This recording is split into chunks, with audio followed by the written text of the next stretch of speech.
మద్యం సేవిస్తున్నట్టుగా కల వస్తే మీకు ఒక రకంగా చెప్పాలి అంటే భార్య పిల్లల వలన సంతోషకరమైన వార్త వింటారు. అంతేకాదు ప్రయత్నపూర్వకంగా చేతికి ధనం అందుతుంది. అంటే ప్రయత్నపూర్వకంగా అంటే మీరు కష్టపడిన సొమ్మే అండి. ఇక 8వ విషయాన్ని కూడా మనం తెలుసుకుందాం. నీటి చెరువు కలలో కనిపిస్తే ప్రయత్నాలు ఫలిస్తాయి. చెరువుల్లోకి దిగినట్లుగా కల వస్తే సమస్యల వలయంలో చిక్కుకుంటారు మీరు. స్నానం చేస్తున్నట్లుగా కల వస్తే దరిద్ర బాధలు తొలగుతాయి.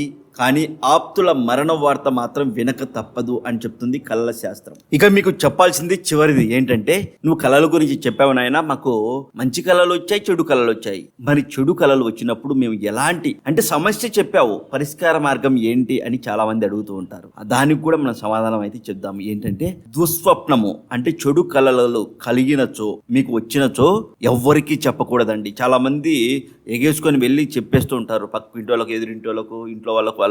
కానీ చెడు కళలు వచ్చినప్పుడు ఎవ్వరికీ చెప్పకూడదు.